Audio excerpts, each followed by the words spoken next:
Tu mérites la gloire et tout honneur. J'élève mes mains pour t'adorer et je bénis ton Saint-Nom. Tu mérites la gloire et tout honneur. J'élève mes mains pour t'adorer et je bénis ton Saint-Nom. Car tu es grand, tu fais de si grands miracles. Il n'y a pas de Dieu comme toi. Il n'y a pas de Dieu comme toi. Tu es grand, tu fais de si grands miracles. Il n'y a pas de Dieu comme toi. Nul n'est comparable à toi.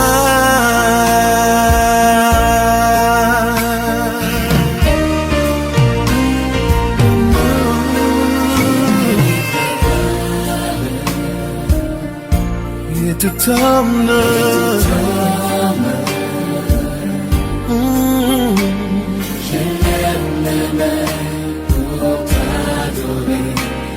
Je bénis ton Saint-Nom. Tu mérites et tout honneur.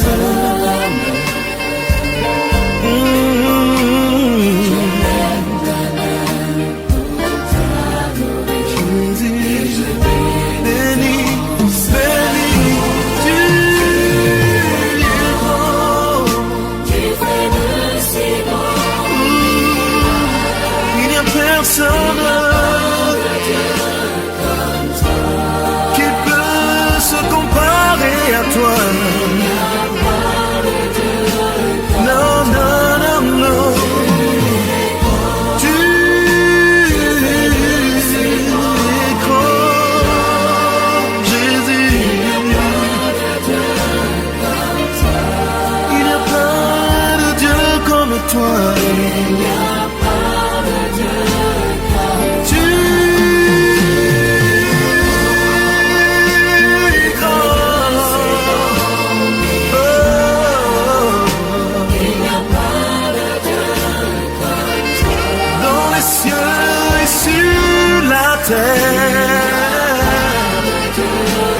Qui est comme toi?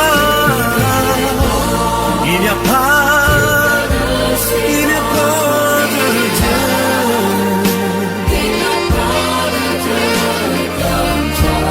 Dans le ciel, tout crie gloire.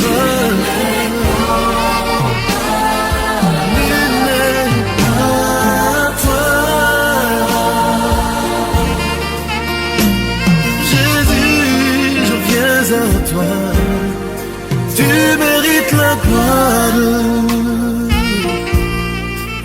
et tout honneur. Moi j'élève mes mains pour t'adorer et je bénis ton Saint-Nom. Tu mérites la gloire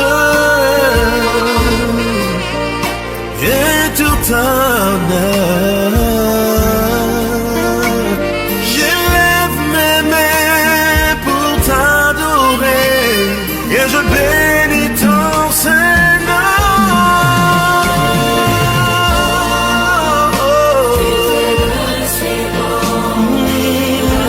Jésus, tu es grand. Je t'en supplie, ne me laisse pas tomber. Guéris-moi.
l'essentiel. Prions Dieu. Éternel, notre Dieu, nous élevons à toi notre âme. Ô Dieu, en toi nous nous confions, que nous ne soyons pas couverts de honte, que nos ennemis ne se réjouissent pas à notre sujet. Tous ceux qui espèrent en toi ne seront point confus. Ceux-là seront confus, qui sont infidèles, sans cause. Éternel, fais-nous connaître tes voies. Enseigne-nous tes sentiers. Conduis-nous dans ta vérité et instruis-nous, car tu es le Dieu de notre salut. Tu es toujours notre espérance. Éternel, souviens-toi de ta miséricorde et de ta bonté, car elles sont éternelles. Ne te souviens pas des fautes de notre jeunesse ni de nos transgressions. Souviens-toi de nous, selon ta miséricorde, à cause de ta bonté, ô Éternel. Éternel, tu es bon et tu es droit. C'est pourquoi tu montres aux pécheurs la voie. Tu conduis les humbles dans la justice. Tu enseignes aux humbles ta voie. Tous tes sentiers sont miséricorde et fidélité pour ceux qui gardent ton alliance et tes commandements.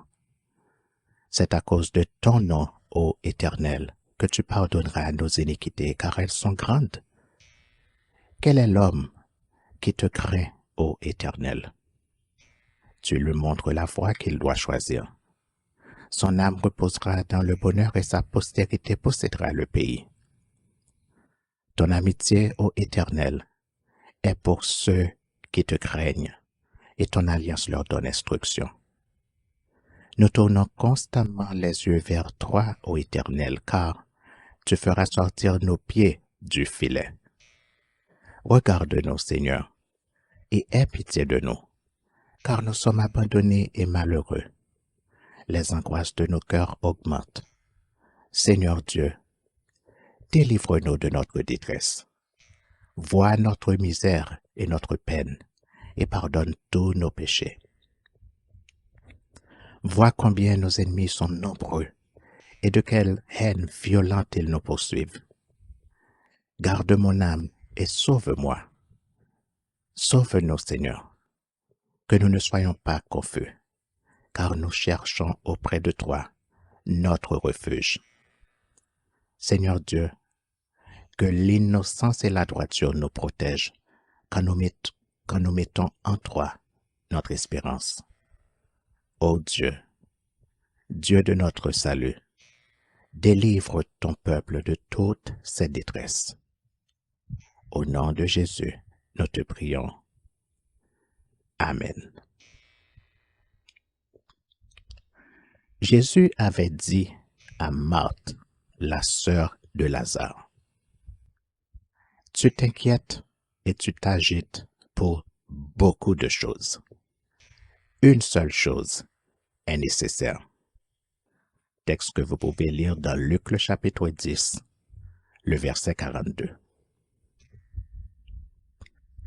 Qu'on le veuille ou non, que l'on soit intelligent ou sage, que l'on soit un ignorant ou que l'on soit un simple d'esprit, tôt ou tard, on finit par se poser ces trois questions à un certain moment de notre vie, ou plus précisément, lorsque nous avons un peu de lucidité d'esprit, lorsque nous ne sommes pas préoccupés par les vicissitudes de la vie.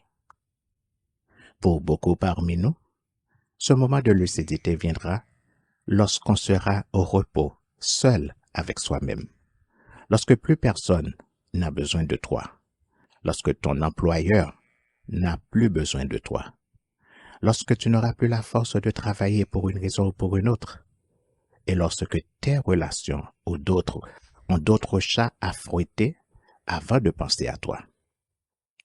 En bref, lorsque tu n'es plus indispensable, lorsque tu deviens la cinquième roue de la voiture, et lorsque tu deviens un candidat potentiel du ministère des Affaires inutiles. Ces 3 questions sont: pourquoi j'ai vécu? Quel est le plus important dans la vie? Qu'est-ce qui m'attend après la mort? Beaucoup essaient de fuir ces 3 questions parce qu'ils ne veulent pas connaître la réponse. Cependant, plus ils essaient de fuir ces questions, plus ils n'arrêtent pas d'y penser. Plusieurs se tuent au travail ou aux études, et ils se gardent toujours occupés afin de ne pas y penser, pendant que d'autres se tuent corps et âme pour assurer l'avenir de leur progéniture dans ce monde de ténèbres en se persuadant eux-mêmes que c'est la meilleure chose à faire durant leur vie éphémère. Et sur cette terre où tout ce qui est visible est vanité, selon qu'il est écrit. Et je cite dans Ecclésiaste le chapitre 1er, je vais lire tout le chapitre, Ecclésiaste le chapitre 1er. Vanité des vanités, dit l'Ecclésiaste. Vanité des vanités. Tout est vanité. Quel avantage revient-il à l'homme de toute la peine qu'il se donne sous le soleil? Une génération s'en va, une autre vient, et la terre subsiste toujours.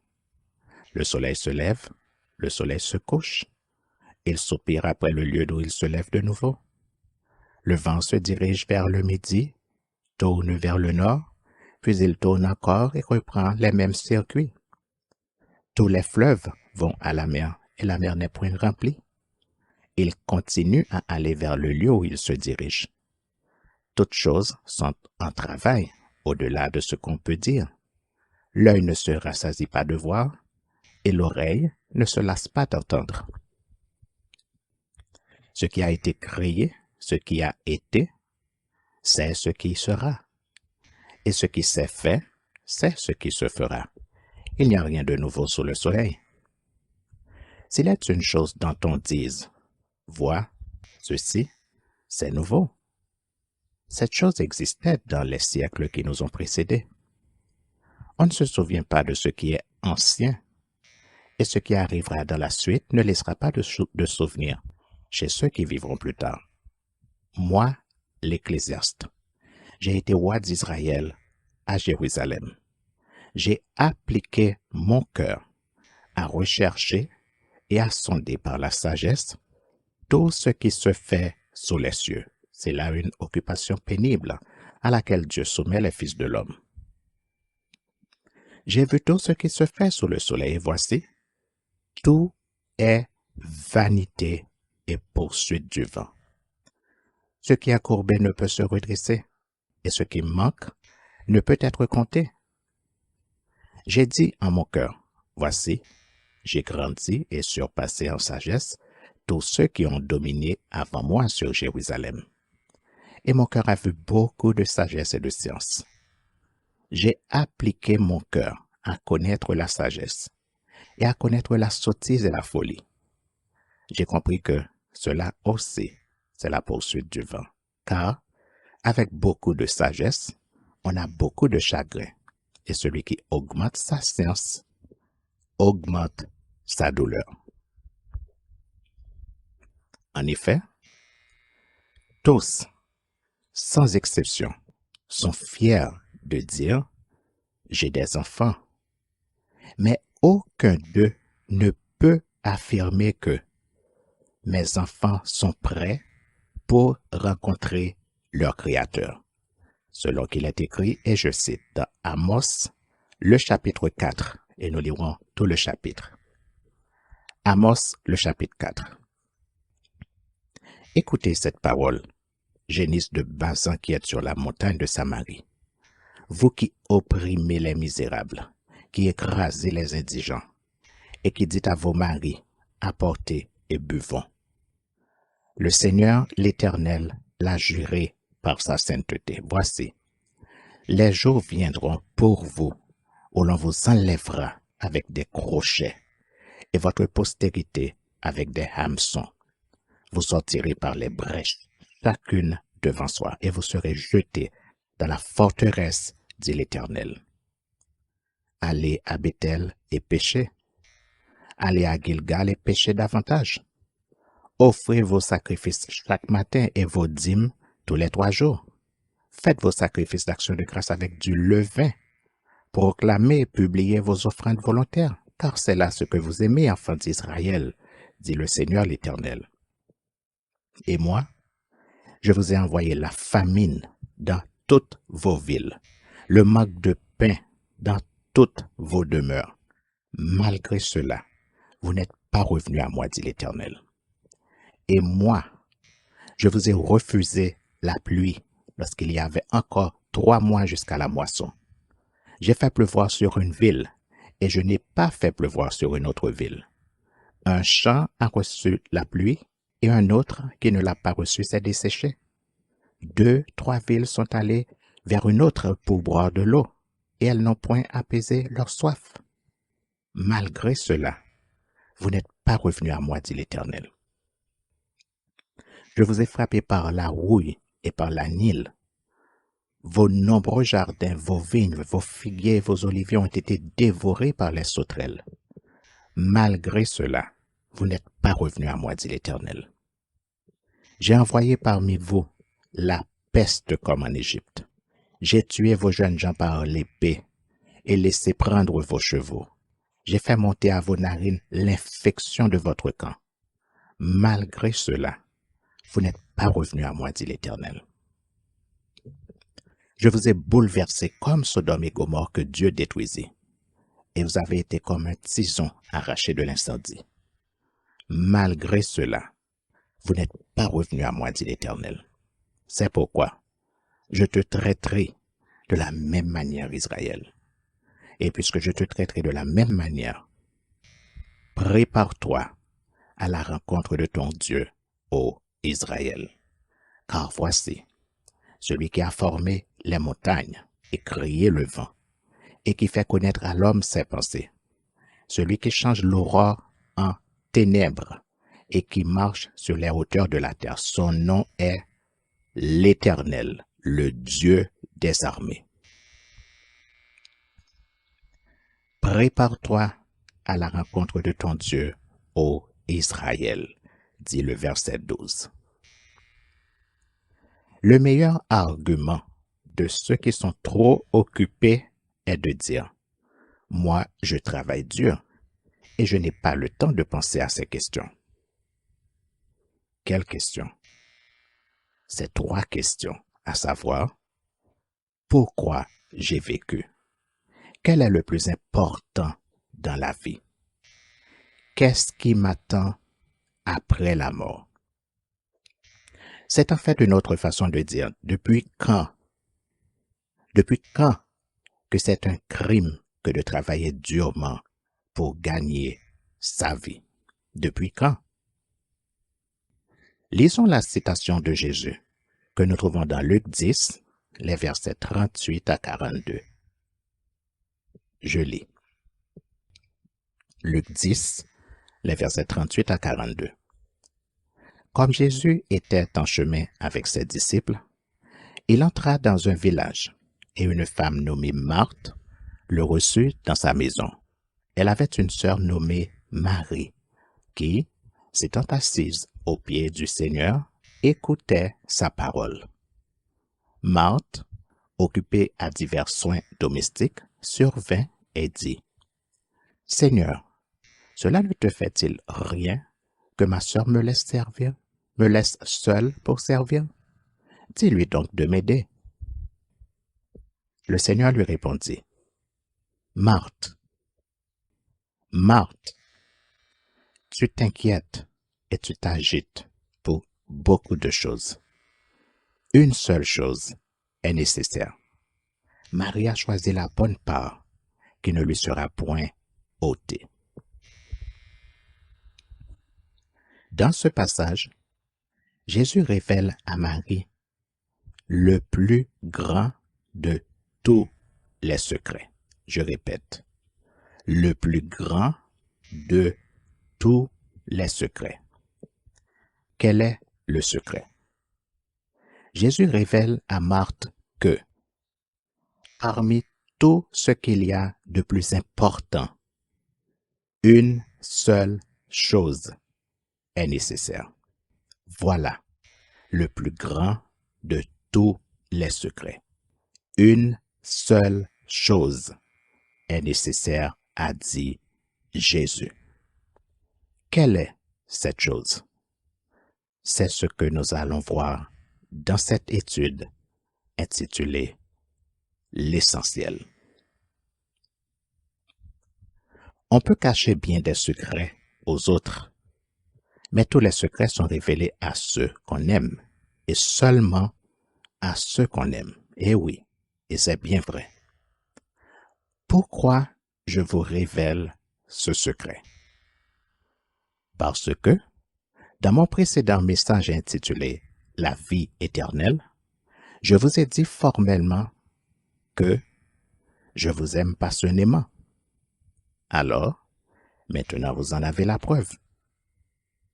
Aimer passionnément signifie aimer comme un vrai fou.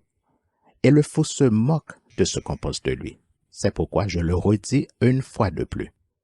Je vous aime passionnément, vous qui me supportez dans la prière, afin de garder la foi pour persévérer jusqu'à la fin. Et vous qui avez le souci de sauver des âmes pour notre Seigneur et notre Dieu. Oui, vous qui, comme moi, avez compris que nous sommes des pèlerins et des voyageurs sur la terre et que nous faisons ensemble la route vers la Jérusalem céleste. Je vous aime passionnément.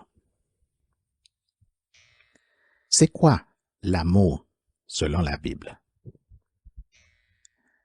1 Jean le chapitre 5, les versets 1 à 13 dit: Quiconque croit que Jésus est le Christ est né de Dieu. Et quiconque aime celui qui l'a engendré aime aussi celui qui est né de lui. Nous connaissons que nous aimons les enfants de Dieu lorsque nous aimons Dieu et que nous pratiquons ses commandements, car l'amour de Dieu consiste à garder ses commandements. Et ces commandements ne sont pas pénibles, parce que tout ce qui est né de Dieu triomphe du monde. Et la victoire qui triomphe du monde, c'est notre foi. Qui est celui qui a triomphé du monde, sinon celui qui croit que Jésus est le Fils de Dieu? C'est lui, Jésus-Christ, qui est venu avec de l'eau et du sang, non avec l'eau seulement, mais avec l'eau et avec le sang. Et c'est l'Esprit qui rend témoignage, parce que l'Esprit est la vérité. Car il y en a trois qui rendent témoignage: l'Esprit, l'eau et le sang. Et les trois sont d'accord. Si nous recevons le témoignage des hommes, le témoignage de Dieu est plus grand, car le témoignage de Dieu consiste en ce qu'il a rendu témoignage à son Fils. Celui qui croit au Fils de Dieu a ce témoignage en lui-même. Celui qui ne croit pas, Dieu le fait menteur, puisqu'il ne croit pas au témoignage que Dieu a rendu à son Fils. Et voici ce témoignage: c'est que Dieu nous a donné la vie éternelle et que cette vie est dans son Fils. Celui qui a le Fils a la vie. Celui qui n'a pas le Fils de Dieu n'a pas la vie. Je vous ai écrit ces choses afin que vous sachiez que vous avez la vie éternelle, vous qui croyez au nom du Fils de Dieu. L'amour de Dieu consiste à garder le commandement de Dieu, selon le verset 3. Dans Jean 8, le verset 31, Jésus dit aux Juifs qui avaient cru en lui: Si vous demeurez dans ma parole, vous êtes vraiment mes disciples. Dans Jean 14, le verset 15, Jésus a dit: Si vous m'aimez, gardez mes commandements. Il a encore dit dans Jean 14, le verset 23, Si quelqu'un m'aime, il gardera ma parole et mon Père l'aimera. Nous viendrons à lui et nous ferons notre demeure chez lui. Dans Jean 15 au verset 10, Jésus a dit, « Si vous gardez mes commandements, vous demeurerez dans mon amour, de même que j'ai gardé les commandements de mon Père et que je demeure dans son amour. » Jésus a également dit dans Jean 14, le verset 21, « Celui qui a mes commandements et qui les garde, c'est celui qui m'aime. Et celui qui m'aime sera aimé de mon Père. Je l'aimerai et je me ferai connaître à lui. » Mais Jésus a également ajouté, et je cite dans Jean le chapitre 15 au verset 8, « Si vous portez beaucoup de fruits, c'est ainsi que mon Père sera glorifié et que vous serez mes disciples. »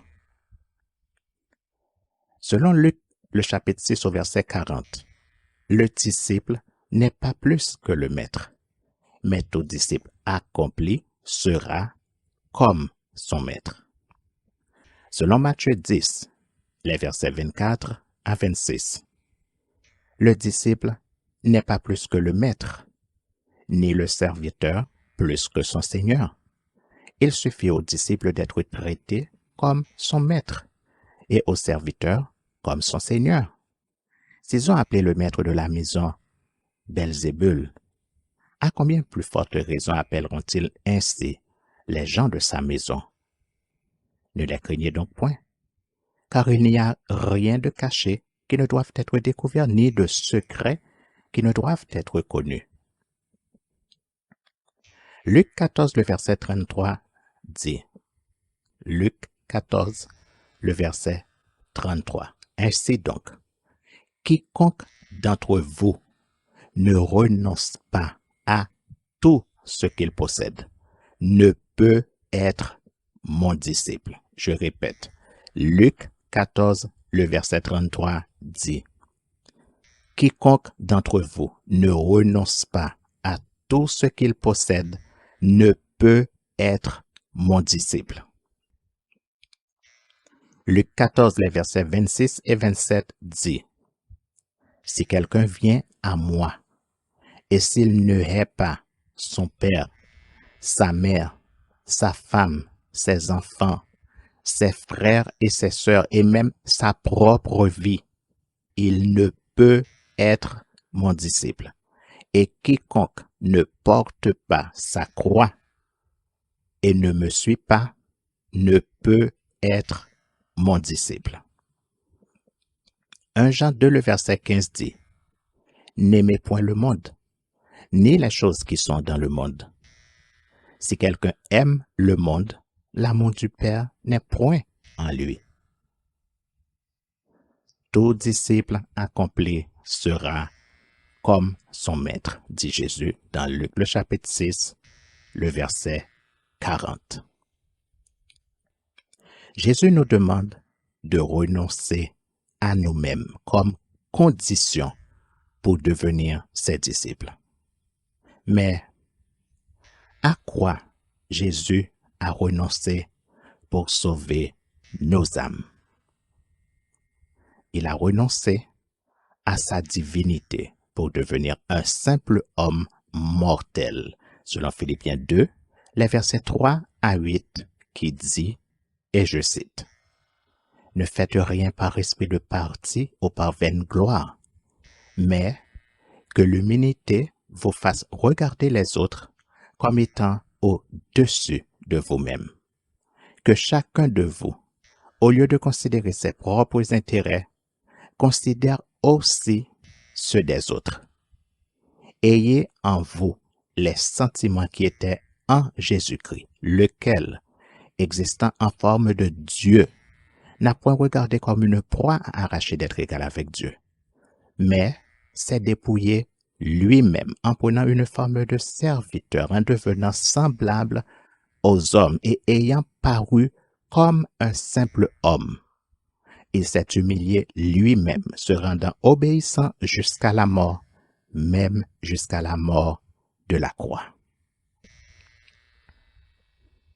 Jésus-Christ, le Saint de Dieu, est devenu péché pour sauver nos âmes, selon 2 Corinthiens 5, le verset 21 qui dit, « Celui qui n'a point connu le péché, il l'a fait devenir péché pour nous, afin que nous devenions en lui justice de Dieu. »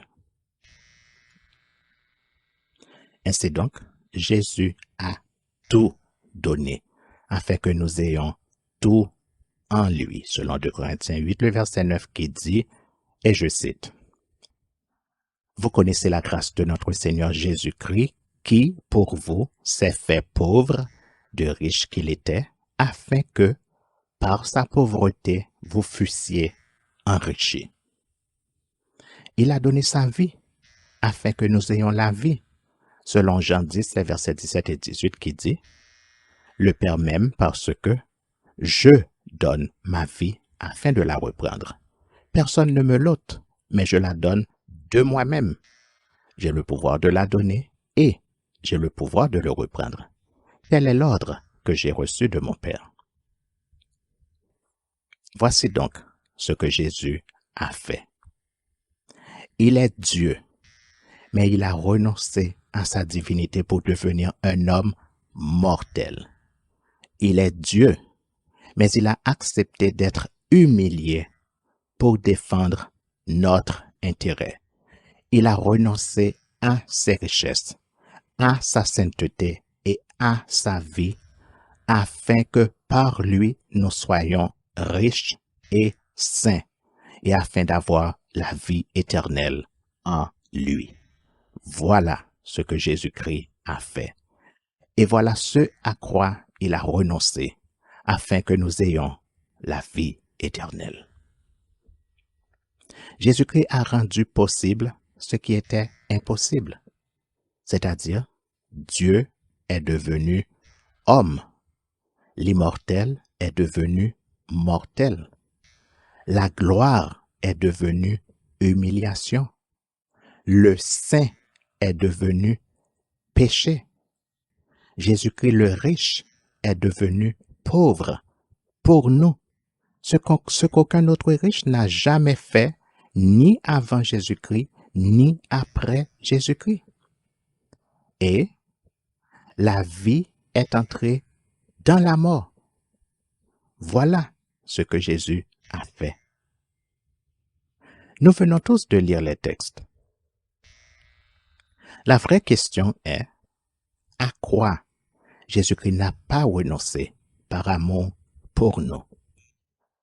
Nous connaissons tous le texte de Romains 5, le verset 8 qui dit, et je cite, « Dieu prouve son amour envers nous en ce que, lorsque nous étions encore des pécheurs, Christ est mort pour nous. »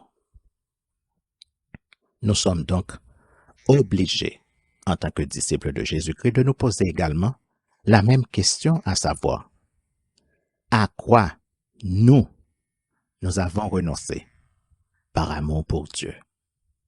À quoi toi, tu as renoncé par amour pour Dieu? La Bible nous donne des exemples d'amour qui n'ont strictement rien à voir avec la sexualité. Et je cite dans Jean le chapitre 11, les versets 1 à 5 qui dit, et je cite, Jean le chapitre 11, les versets 1 à 5. « Il y avait un homme malade, Lazare de Béthanie, village de Marie et de Marthe, sa sœur. C'était cette Marie qui oignit de parfum le Seigneur et qui lui essuya les pieds avec ses cheveux, et c'était son frère Lazare qui était malade. Les sœurs envoyèrent dire à Jésus, « Seigneur, voici, celui que tu aimes est malade. » Après avoir entendu cela, Jésus dit, « Cette maladie n'est point à la mort, mais elle est pour la gloire de Dieu, afin que le Fils de Dieu soit glorifié par elle. » Or, Jésus aimait Marthe et sa sœur et Lazare. Le verset 3 dit « Celui que Jésus aime », c'est-à-dire Lazare. Mais le verset 5 apporte une précision et dit « Or, Jésus aimait Marthe et sa sœur et Lazare. » On se souvient que nous trouvons plusieurs fois la phrase « le disciple que Jésus aimait », c'est-à-dire l'apôtre Jean, selon Jean 21, les versets 7 et 20, Jean 19, le verset 26, Jean 20, le verset 2, et Jean 13, le verset 23. Ces textes qui déclarent formellement que Jésus aimait son ami Lazare et son disciple Jean. Cela ne signifie pas que Jésus était gai, mais il signifie tout simplement que Jésus aimait ces deux-là plus que tous les autres. Et ceci est tout à fait normal et naturel, exactement comme il est écrit, comme il est dit de David, et je cite dans 1 Samuel 18, les versets 3 et 4. Je lis. Jonathan fit alliance avec David parce qu'il l'aimait comme son âme. Il ôta le manteau qu'il portait pour le donner à David, et il lui donna ses vêtements, même son épée, son arc et sa ceinture. Dans 1 Samuel 20, le verset 17, nous lisons. Jonathan protesta encore auprès de David de son affection pour lui, car il l'aimait comme son âme. Et David lui-même s'écrie, et je cite dans 2 Samuel 1er, le verset 26. Je suis dans la douleur à cause de toi, Jonathan, mon frère. Tu faisais tout mon plaisir. Ton amour pour moi était admirable, au-dessus de l'amour des femmes. Je reprends ce texte simplement pour vous rappeler que l'amour n'est pas toujours synonyme de sexe. Jésus avait posé 3 fois la même question à l'apôtre Pierre dans Jean 21, les versets 15 à 17, qui dit, et je cite, « Après qu'ils eurent mangé, Jésus dit à Simon-Pierre, « Simon, fils de Jonas, m'aimes-tu plus que ne m'aime ceci ?» Il lui répondit, « Oui, Seigneur, tu sais que je t'aime. » Jésus lui dit, « Paie mes agneaux. » Il lui dit une seconde fois, « Simon, fils de Jonas, m'aimes-tu » Pierre lui répondit, « Oui, Seigneur, tu sais que je t'aime. » Jésus lui dit, « Paie mes brebis. » Il lui dit pour la 3e fois, « Simon, fils de Jonas, m'aimes-tu » Pierre fut attristé de ce qu'il lui avait dit pour la 3e fois, « M'aimes-tu » Et il lui répondit, « Seigneur, tu sais toutes choses. Tu sais que je t'aime. » Jésus lui dit, « Paie mes brebis. » Cela signifie, « Pierre, je saurai que tu m'aimes si tu prends soin de mes brebis. » Et c'est précisément le même message qui nous est adressé, selon qu'il est écrit, et je cite, dans Jean 14, le verset 15. « Si vous m'aimez, gardez mes commandements. » Et dans Jean 13, le verset 34, nous lisons, « Je vous donne un commandement nouveau. Aimez-vous les uns les autres, comme je vous ai aimé. Vous aussi, aimez-vous les uns les autres. » Ce qui signifie, je saurai que vous m'aimez si vous vous aimez les uns les autres. Aimez-vous les uns les autres ne signifie pas devenez polygame et faites des bébés. En effet, nous avons cet avertissement formel que nous pouvons lire dans Matthieu le chapitre 5, les versets 43 à 46 qui dit « Vous avez appris qu'il a été dit, tu aimeras ton prochain et tu haïras ton ennemi. Mais moi, je vous dis, aimez vos ennemis, bénissez ceux qui vous maudissent, faites du bien à ceux qui vous haïssent, et priez pour ceux qui vous maltraitent et qui vous persécutent, afin que vous soyez fils de votre Père qui est dans les cieux, car il fait lever son soleil sur les méchants et sur les bons, et il fait pleuvoir sur les justes et sur les injustes. Si vous aimez ceux qui vous aiment, quelle récompense méritez-vous? Les publicains aussi n'agissent-ils pas de même? Et si vous saluez seulement vos frères, que faites-vous d'extraordinaire? Les païens aussi n'agissent-ils pas de même? Soyez donc parfaits comme votre Père céleste est parfait. Dans Luc 6, les versets 26 à 38, nous lisons: Malheur lorsque tous les hommes diront du bien de vous, car c'est ainsi qu'agissait leur Père à l'égard des faux prophètes. Mais je vous dis, à vous qui m'écoutez, aimez vos ennemis, faites du bien à ceux qui vous haïssent, bénissez ceux qui vous maudissent, priez pour ceux qui vous maltraitent. Si quelqu'un te frappe sur une joue, présente-lui aussi l'autre. Si quelqu'un prend ton manteau, ne l'empêche pas de prendre encore ta tunique. Donne à quiconque te demande et ne réclame pas ton bien à celui qui s'en empare. Ce que vous voulez que les hommes fassent pour vous, faites-le d'eux-mêmes pour eux. Si vous aimez ceux qui vous aiment, quel gré vous en saura-t-on? Les pécheurs aussi aiment ceux qui les aiment. Si vous faites du bien à ceux qui vous font du bien, quel gré vous en saura-t-on? Les pécheurs aussi agissent de même. Et si vous prêtez à ceux de qui vous espérez recevoir, quel gré vous en saura-t-on? Les pécheurs aussi prêtent aux pécheurs afin de recevoir l'appareil. Mais aimez vos ennemis, faites du bien et prêtez sans rien espérer, et votre récompense sera grande, et vous serez fils du Très-Haut, car il est bon pour les ingrats et pour les méchants. Soyez donc miséricordieux, comme votre Père est miséricordieux. Ne jugez point, et vous ne serez point jugés. Ne condamnez point, et vous ne serez point condamnés. Absolvez, et vous serez absous. Donnez, et il vous sera donné. On versera dans votre sein une bonne mesure, serrée, secouée et qui déborde, car on vous mesurera avec la mesure dont vous vous serez servi.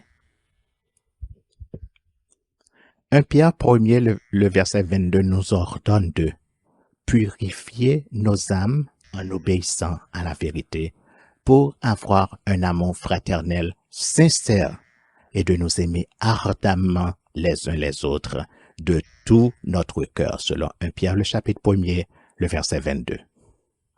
Selon 1 Jean 5, les versets 3 et 4, l'amour de Dieu consiste à garder ses commandements. Et ses commandements ne sont pas pénibles, parce que tout ce qui est né de Dieu triomphe du monde. Et la victoire qui triomphe du monde, c'est notre foi. Selon 1 Jean 5, le verset 3, ton refus d'obéir à la parole de Dieu prouve que tu n'aimes pas Dieu. Peu importe qui tu es, quel est ton titre et ce que tu fais. Obéir à la parole de Dieu est la preuve que tu aimes Dieu. 1 Corinthiens 8, le verset 3 nous dit, si quelqu'un aime Dieu, celui-là est connu de lui. Qu'est-ce que cela signifie?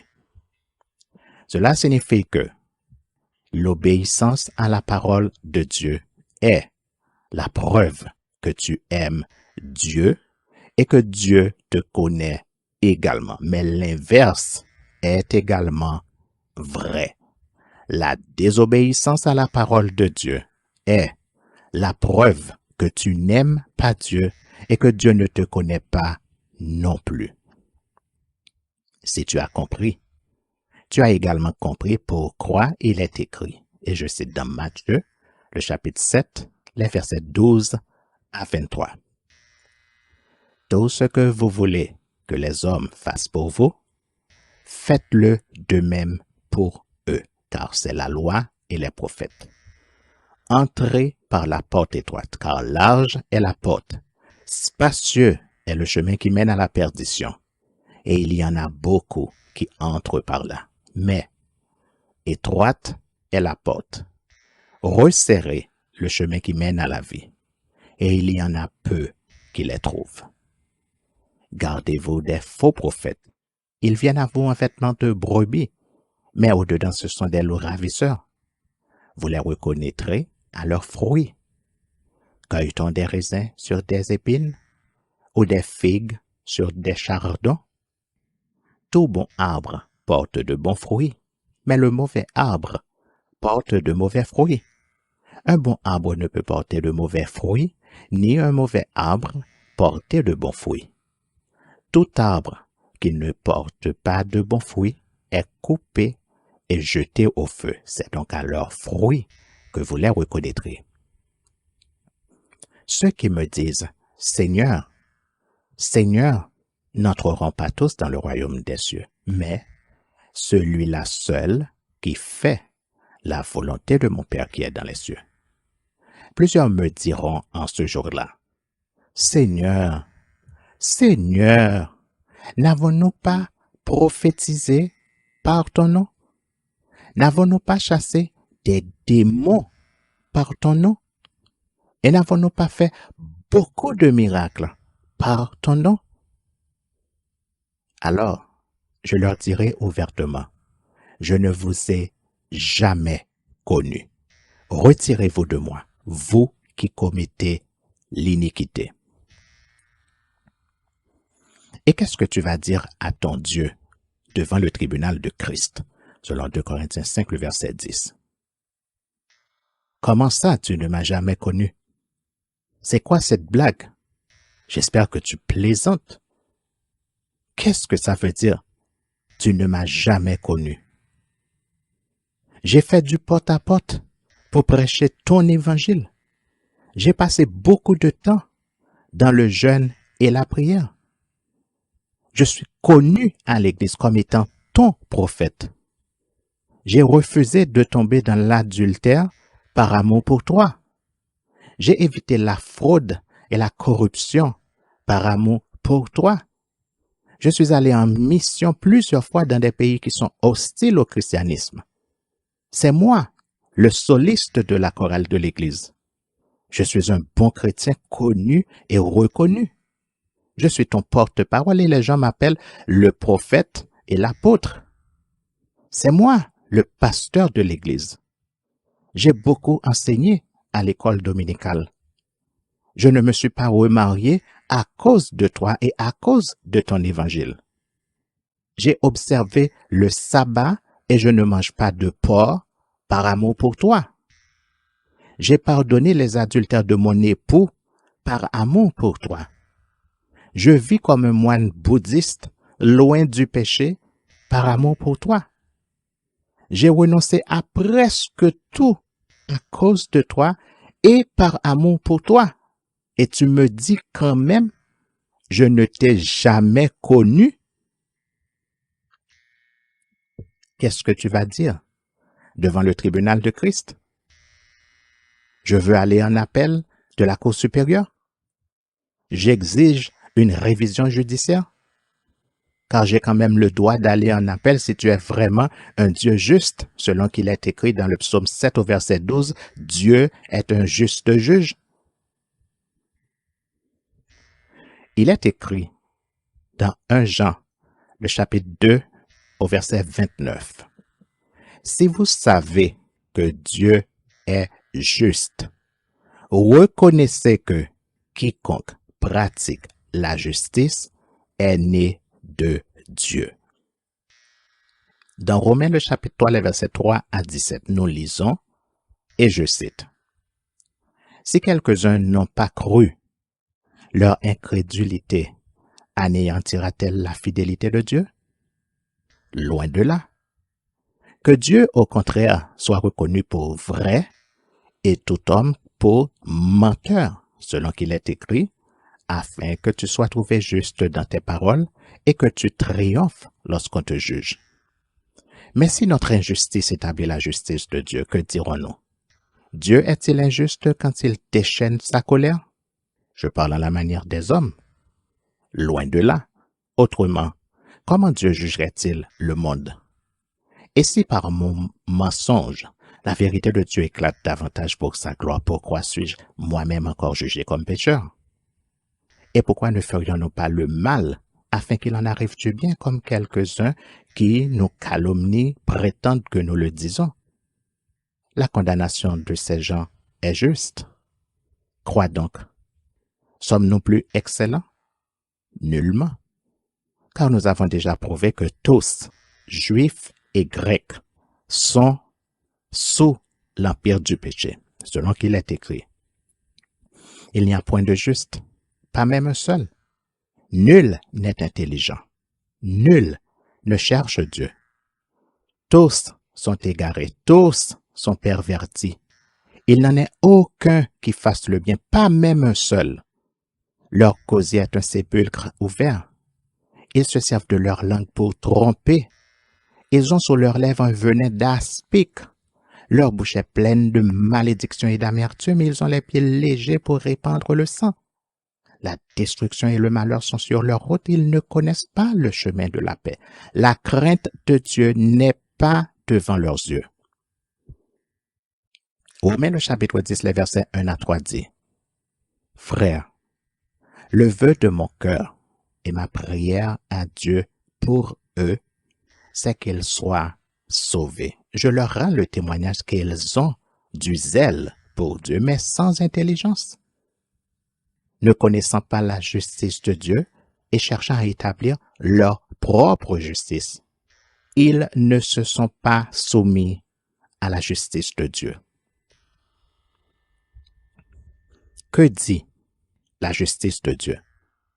Romains le chapitre 2, nous lirons tout le chapitre, nous dit, et je cite, « Ô homme, qui que tu sois, toi qui juges, tu es donc inexcusable, car en jugeant les autres, tu te condamnes toi-même, puisque toi qui juges, tu fais les mêmes choses. » Nous savons en effet que le jugement de Dieu contre ceux qui commettent de telles choses est selon la vérité.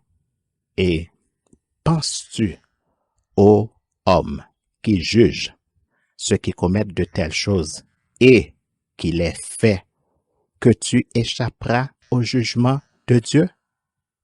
Ou méprises-tu les richesses de sa bonté, de sa patience et de sa longanimité, ne reconnaissant pas que la bonté de Dieu te pousse à la repentance? Mais par ton endurcissement et par ton cœur impénitent, tu t'amasses un trésor de colère pour le jour de la colère et de la manifestation du juste jugement de Dieu, qui rendra à chacun selon ses œuvres, réservant la vie éternelle à ceux qui, par la persévérance à bien faire, cherchent l'honneur, la gloire et l'immortalité. Mais l'irritation et la colère à ceux qui, par esprit de dispute, sont rebelles à la vérité et obéissent à l'injustice. Tribulation et angoisse sur toute âme d'homme qui fait le mal, sur le juif premièrement, puis sur le grec. Gloire, honneur et paix pour quiconque fait le bien, pour le juif premièrement, puis pour le grec, car devant Dieu, il n'y a point d'acception de personne.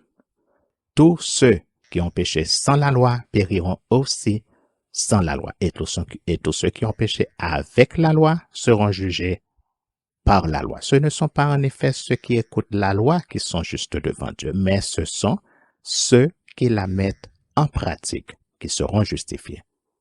Quand les païens qui n'ont point la loi font naturellement ce que prescrit la loi, ils sont, eux qui n'ont point la loi, une loi pour eux-mêmes.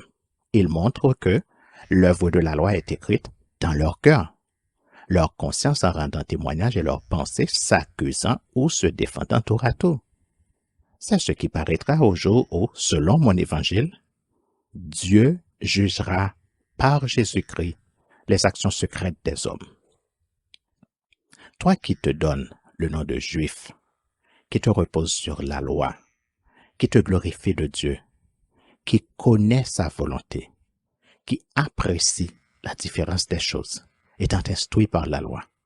Toi qui te flattes d'être le conducteur des aveugles, la lumière de ceux qui sont dans les ténèbres, le docteur des insensés, le maître des ignorants parce que tu as dans la loi la règle de la science et de la vérité. Toi donc, qui enseignes les autres, tu ne t'enseignes pas toi-même. Toi qui prêches de ne pas dérober, tu dérobes. Toi qui dis de ne pas commettre d'adultère, tu commets l'adultère. Toi qui as en abomination les idoles, tu commets des sacrilèges. Toi qui te fais une gloire de la loi, tu déshonores Dieu par la transgression de la loi. Car le nom de Dieu est à cause de vous blasphémés parmi les païens, comme cela est écrit. La circoncision est utile si tu mets en pratique la loi. Mais si tu transgresses la loi, ta circoncision devient incirconcision. Si donc l'incirconcis observe les ordonnances de la loi, son incirconcision ne sera-t-elle pas tenue pour circoncision? L'incirconcis de nature qui accomplit la loi ne te condamnera-t-il pas, toi qui la transgresses tout en ayant la lettre de la loi et la circoncision? Le juif, ce n'est pas celui qui en allait dehors. Et la circoncision, ce n'est pas celle qui est visible dans la chair, mais le juif, c'est celui qui l'est intérieurement. Et la circoncision, c'est celle du cœur, selon l'esprit et non selon la lettre. La louange de ce juif ne vient pas des hommes, mais de Dieu. As-tu encore d'autres questions pour Dieu? Lorsqu'il te dira, je ne t'ai jamais connu. Car Dieu aussi a une question pour toi. Et je cite dans Romains le chapitre 2, le verset 3 qui dit, penses-tu, ô homme, qui juge ceux qui commettent les choses que Dieu condamne et qu'il les fait, que tu échapperas au jugement de Dieu? Je reprends la question que Dieu a pour toi. Penses-tu, ô homme, qui juge ceux qui commettent les choses que Dieu condamne et qui les fait, que tu échapperas au jugement de Dieu? Voilà la question que Dieu te pose maintenant, à toi qui te dis chrétien et qui te moque royalement de la parole de Dieu. Que diras-tu lorsque tu te retrouveras devant le tribunal de Christ qui te dira dans Apocalypse chapitre 22 au verset 15, dehors les chiens, les enchanteurs, les impudiques, les meurtriers, les idolâtres et quiconque aime et pratique le mensonge. Dans Matthieu 7, le verset 23, nous lisons, alors Jésus leur dira ouvertement, je ne vous ai jamais connu. Retirez-vous de moi, vous qui commettez l'iniquité. Dans Luc 13, le verset 27, nous lisons, Jésus leur lui répondit, je vous le dis, je ne sais d'où vous êtes. Retirez-vous de moi, vous tous, ouvriers d'iniquité. Je reprends le texte, Luc 13, le verset 27. Jésus lui répondra, je vous le dis, je ne sais d'où vous êtes. Retirez-vous de moi, vous tous, ouvriers d'iniquité. Dans Matthieu 25, le verset 41, Jésus dira aux boucs qui seront à sa gauche, retirez-vous de moi, maudits, allez dans le feu éternel qui a été préparé pour le diable et pour ses anges. Alors seulement tu comprendras que la désobéissance à la parole de Dieu est la preuve que tu es un bouc et que tu n'es pas une brebis dans la bergerie de Jésus-Christ. Selon qu'il est écrit, je cite dans Jean 17, les versets 27 à 30. Mes brebis entendent ma voix, je les connais et elles me suivent. Je leur donne la vie éternelle et elles ne périront jamais. Et personne ne les ravira de ma main. Mon Père qui me les a donnés est plus grand que tous. Et personne ne peut les ravir de la main de mon Père. Moi et le Père, nous sommes un. Et selon qu'il est écrit dans Matthieu 25, les versets 31 à 46.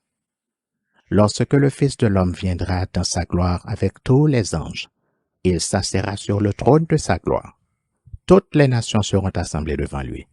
Il séparera les uns d'avec les autres comme le berger sépare les brebis d'avec les boucs. Et il mettra les brebis à sa droite et les boucs à sa gauche. Alors, le roi dira à ceux qui seront à sa droite, « Venez, vous qui êtes bénis de mon Père. Prenez possession du royaume qui vous a été préparé dès la fondation du monde. Car j'ai eu faim et vous m'avez donné à manger. J'ai eu soif et vous m'avez donné à boire. J'étais étranger et vous m'avez recueilli. J'étais nu et vous m'avez vêtu. J'étais malade et vous m'avez visité. J'étais en prison et vous êtes venus vers moi. » Les justes lui répondront, « Seigneur, quand avons-nous vu avoir faim et t'avons-nous donné à manger? Ou avoir soif et t'avons-nous donné à boire? Quand avons-nous vu étranger et t'avons-nous recueilli? Et t'avons-nous vêtu ou nu et t'avons-nous vêtu? Quand avons-nous vu malade ou étranger et t'avons-nous recueilli? Quand avons-nous vu en prison et sommes-nous allés vers toi? Et le roi leur répondra, je vous le dis en vérité, toutes les fois que vous avez fait ces choses à l'un de ces plus petits de mes frères, c'est à moi que vous les avez faites.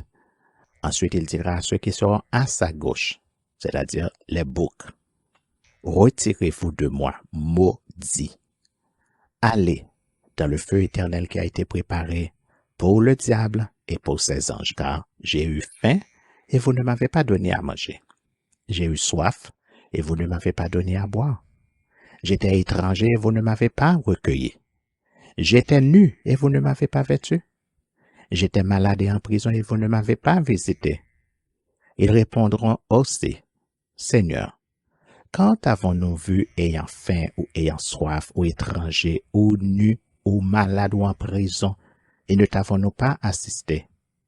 Et il leur répondra, je vous le dis en vérité, toutes les fois que vous n'avez pas fait ces choses à l'un de ces plus petits, c'est à moi que vous ne les avez pas faites. Et ceux-ci iront au châtiment éternel, mais les justes à la vie éternelle. La vie éternelle est pour les justes et les brebis qui écoutent et qui obéissent à la parole de Dieu. Mais toi, tu as choisi d'être un bouc qui refuse d'écouter et d'obéir à la parole de Dieu. Et tous les boucs, tous sans exception, iront en enfer parce qu'il n'existe pas de moitié bouc, moitié brebis, de même qu'il n'existe pas de moitié chrétien et moitié païen, selon Matthieu 7, le verset 21, Romains 2, le verset 13, Jacques 1er, le verset 22, 2 Thessaloniciens 1er, le verset 8, 1 Pierre 4, le verset 17 et 18, Hébreux 5, le verset 9 et Actes, le chapitre 5, le verset 32. Soit tu es un chrétien, soit tu es un païen. Soit tu es un bouc, soit tu es une brebis. Soit tu vas en enfer, soit tu vas au paradis. Soit tu es un fils de Dieu, soit tu es un fils de Satan. Voilà ce que dit la parole de Dieu. Il n'y a pas de juste milieu et il n'y a pas de zone grise ni de zone franche.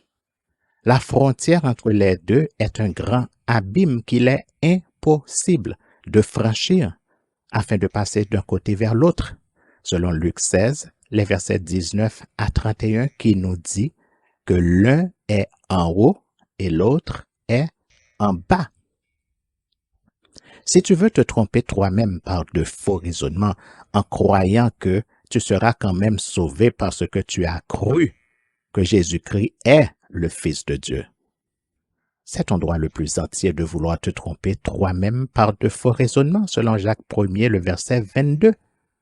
Mais cela ne change rien au fait que, si tu n'es pas une brebis de Jésus-Christ, tu es un bouc de Satan le diable. Et ça, tu ne peux pas le changer. Tu t'inquiètes et tu t'agites pour beaucoup de choses. Une seule chose est nécessaire, a dit Jésus dans Luc le chapitre 10, les versets 41 et 42. Il y a un principe selon lequel l'accessoire suit le principal. Cependant, il arrive souvent que l'on met tellement de focus sur ce qui est accessoire que l'on finit par oublier complètement le principal.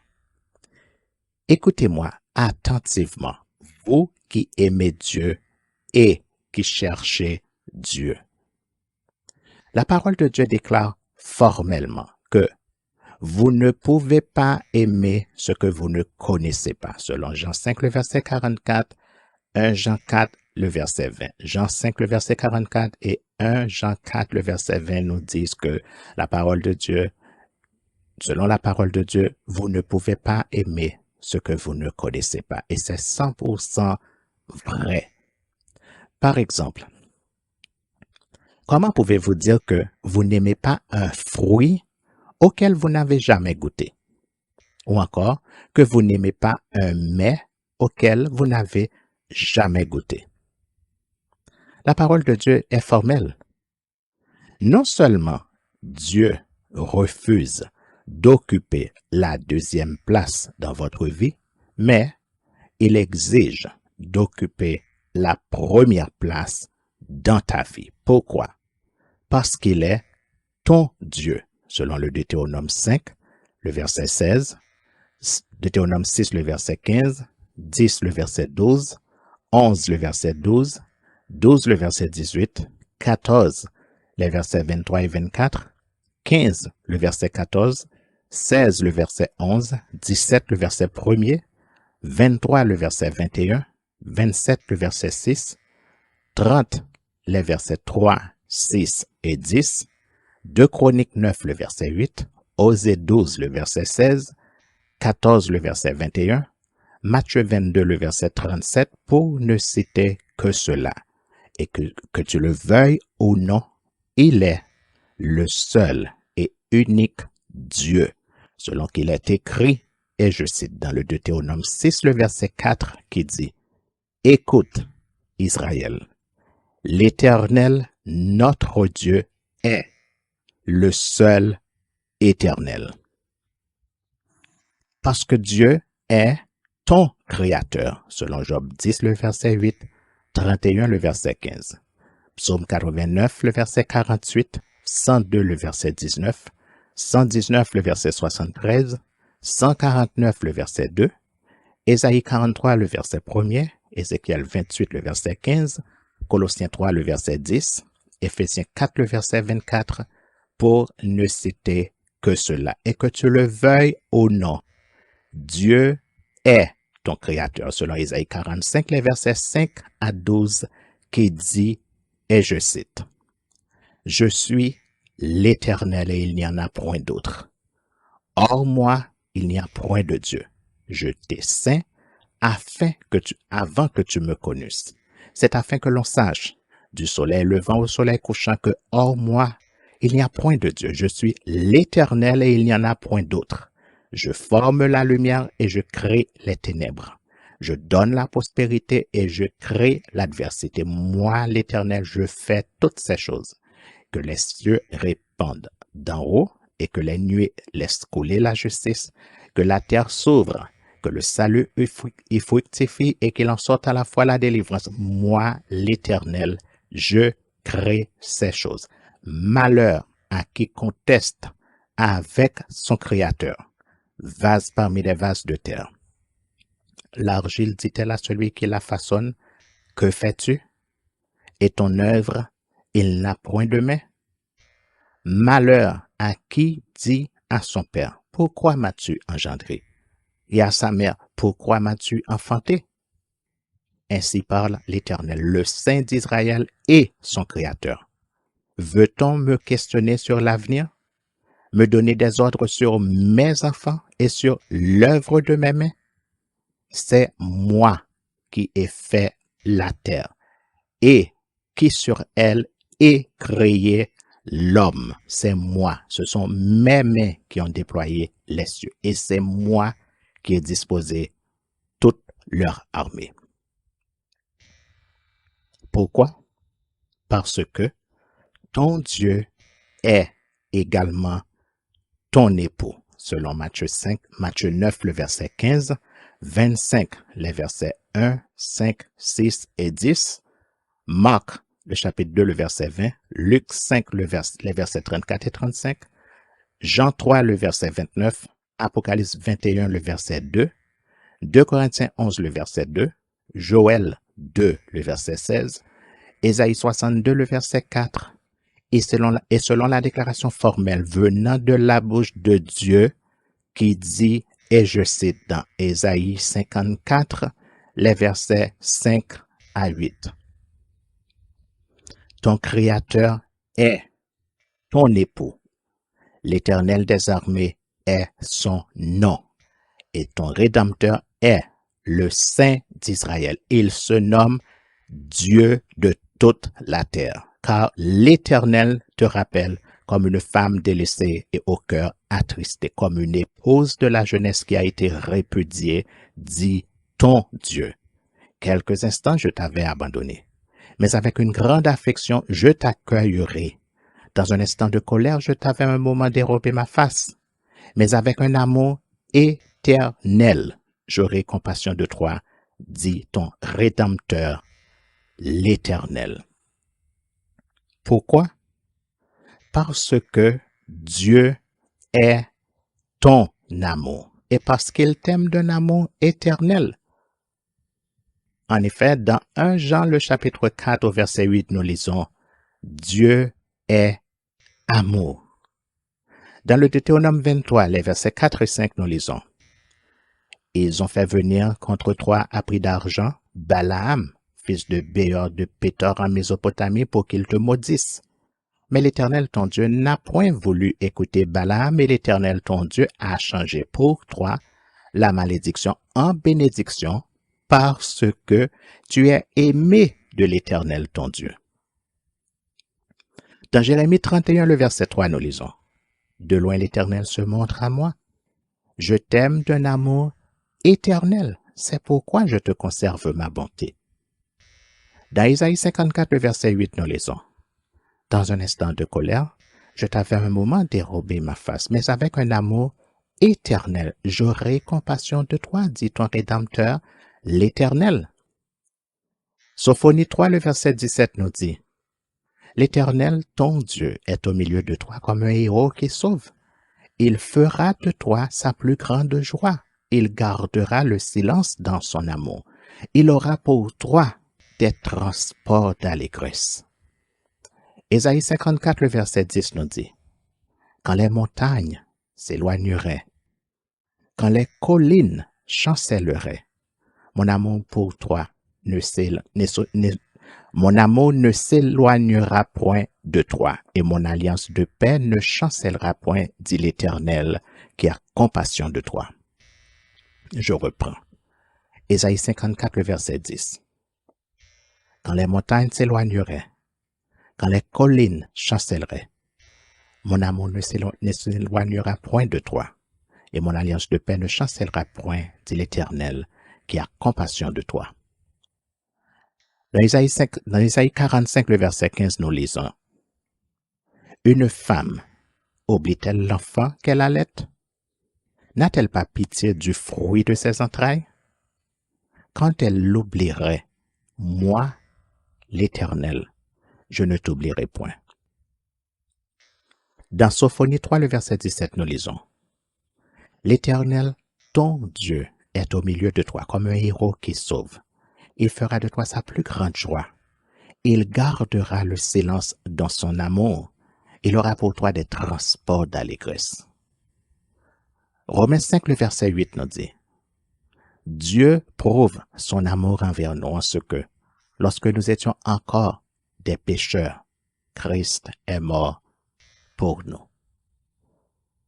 Dans Tite, le chapitre 3, les versets 3 à 7, nous lisons, Nous étions autrefois insensés, désobéissants, égarés, asservis à toute espèce de convoitise et de volupté, vivant dans la méchanceté et dans l'envie, dignes d'être haïs et nous haïssant les uns les autres.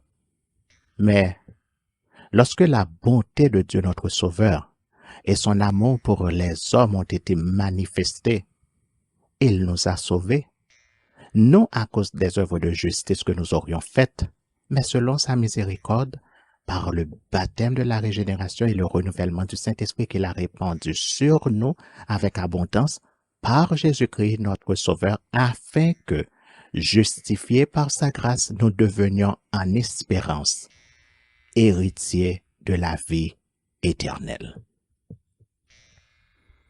Dans 1 Jean, le chapitre 4 au verset 9, nous lisons, L'amour de Dieu a été manifesté envers nous en ce que Dieu a envoyé son Fils unique dans le monde afin que nous vivions par lui. Voilà comment Dieu a manifesté son amour envers nous, selon 1 Jean, le chapitre 4, le verset 9.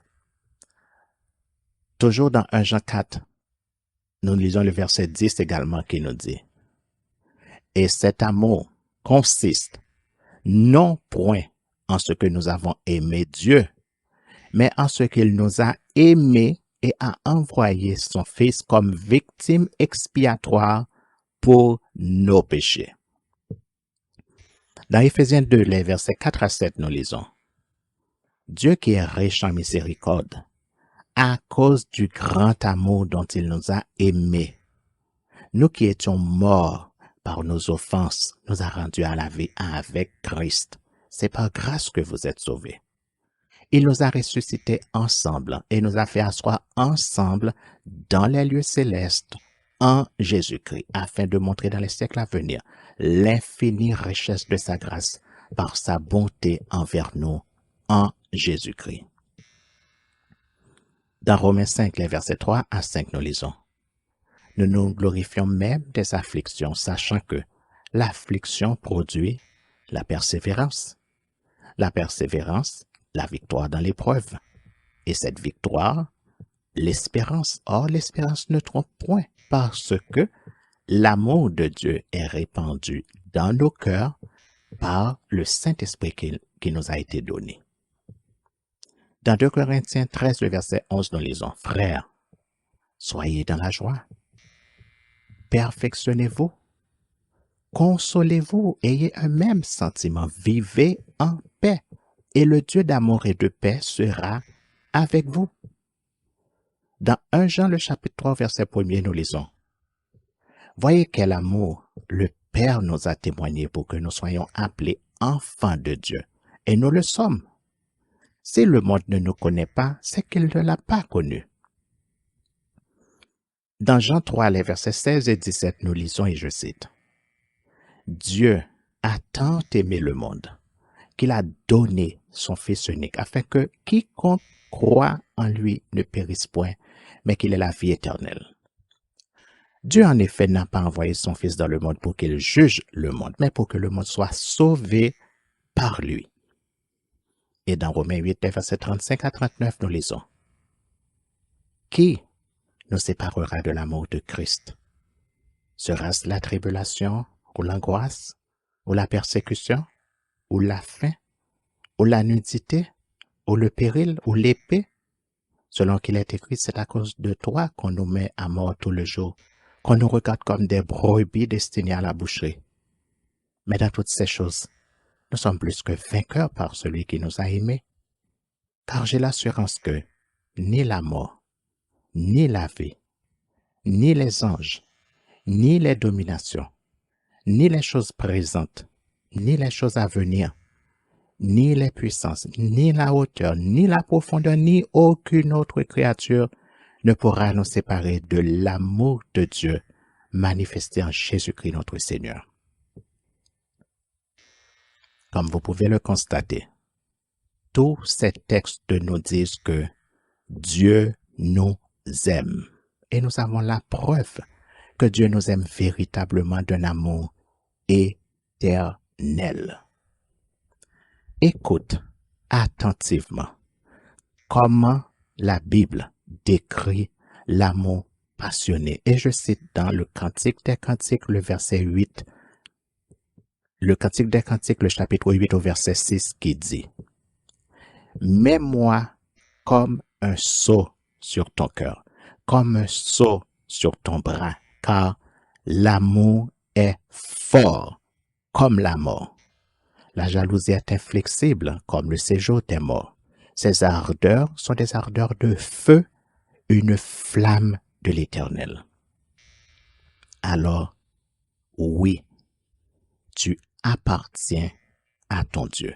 Non seulement tu appartiens à Dieu parce qu'il est ton Dieu, ton Créateur, ton époux et ton amour, mais Dieu déclare formellement, et je cite dans 1 Corinthiens 3, les versets 16 et 17.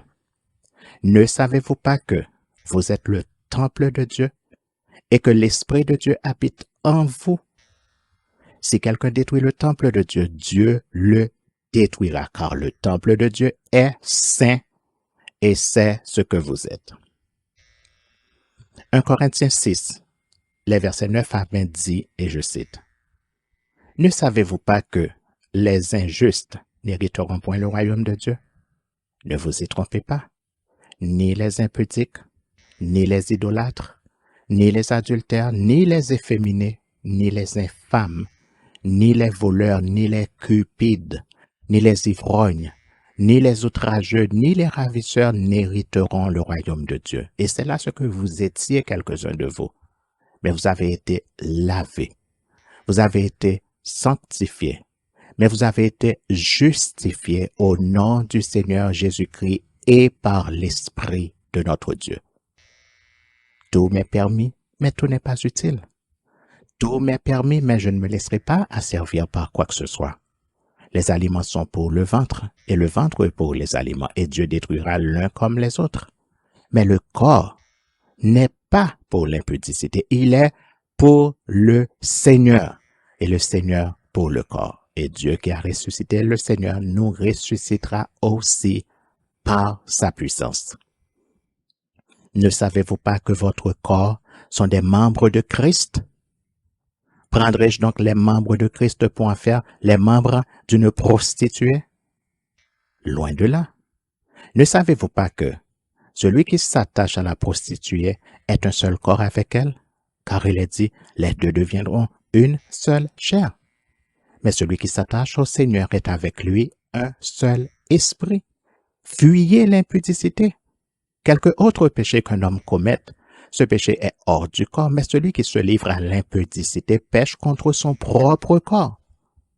Ne savez-vous pas que votre corps est le temple du Saint-Esprit qui est en vous, que vous avez reçu de Dieu et que vous ne vous appartenez point à vous-même? Car vous avez été rachetés à un grand prix. Glorifiez donc Dieu dans votre corps et dans votre esprit qui appartiennent à Dieu. Et dans 1 Corinthiens 7, le verset 23, nous lisons, « Vous avez été rachetés à un grand prix. Ne devenez pas esclaves des hommes. » Ésaïe 52, le verset 3 nous dit, « Ainsi parle l'Éternel. C'est gratuitement que vous avez été vendus, et ce n'est pas à prix d'argent que vous avez été rachetés. » C'est pourquoi il est écrit dans 1 Pierre, le chapitre 1er, les versets 14 à 21. « Comme des enfants obéissants, ne vous conformez pas aux convoitises que vous aviez autrefois quand vous étiez dans l'ignorance. Mais puisque celui qui vous a appelé est saint, vous aussi, soyez saints dans toute votre conduite, selon qu'il est écrit, vous serez saints car je suis saint. Et si vous invoquez comme Père celui qui juge selon l'œuvre de chacun sans acception de personne. Conduisez-vous avec crainte pendant le temps de votre pèlerinage, sachant que ce n'est pas par des choses périssables, par de l'argent ou de l'or que vous avez été racheté de la vaine manière de vivre que vous avez hérité de vos pères, mais par le sang précieux de Christ comme d'un agneau sans défaut et sans tache, prédestiné avant la fondation du monde et manifesté à la fin des temps à cause de vous, qui, par lui, croyez en Dieu, lequel l'a ressuscité des morts et lui a donné la gloire, en sorte que votre foi et votre espérance reposent sur Dieu.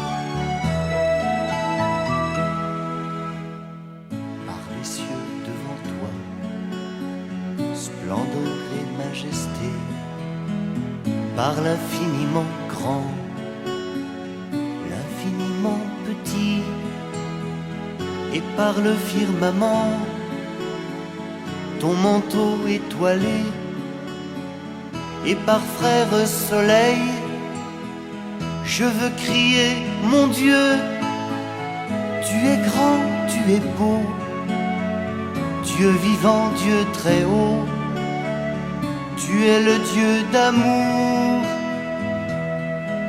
Mon Dieu, tu es grand, tu es beau, Dieu vivant, Dieu très haut, Dieu présent en toute création.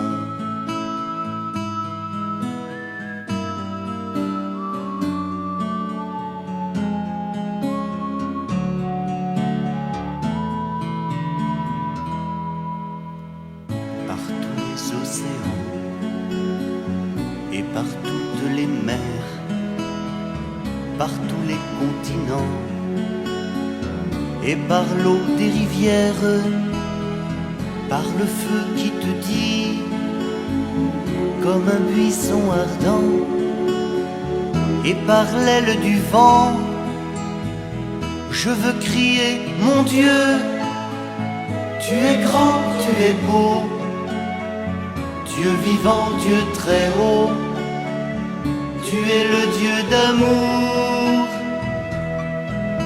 Mon Dieu, tu es grand, tu es beau, Dieu vivant, Dieu très haut, Dieu présent en toute création.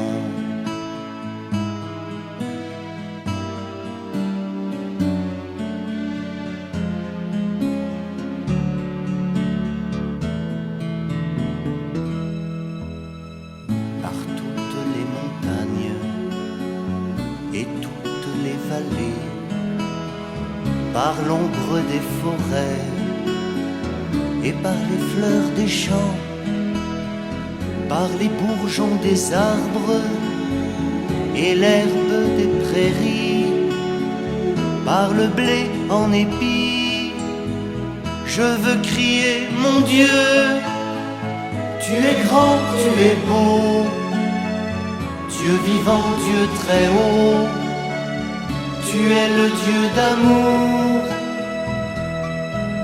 Mon Dieu, tu es grand, tu es beau, Dieu vivant, Dieu très haut, Dieu présent en toute création.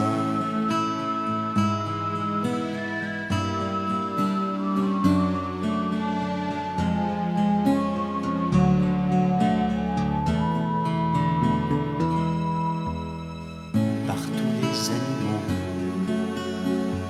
de la terre et de l'eau, par le chant des oiseaux, par le chant de la vie, par l'homme que tu fis, juste moins grand que toi, et par tous ces enfants, je veux crier mon Dieu, tu es grand, tu es beau, Dieu vivant, Dieu très haut, tu es le Dieu d'amour.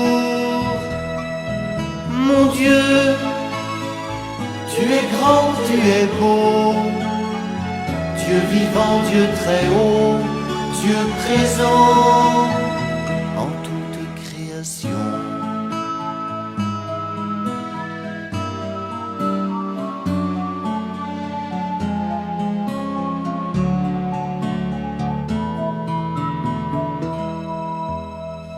Par cette main tendue qui invite à la danse, par ce baiser jailli d'un élan d'espérance, par ce regard d'amour qui relève et réchauffe, par le pain et le vin, je veux crier mon Dieu, tu es grand, tu es beau, Dieu vivant, Dieu très haut, tu es le Dieu d'amour. Mon Dieu, tu es grand, tu es beau, Dieu vivant, Dieu très haut, Dieu présent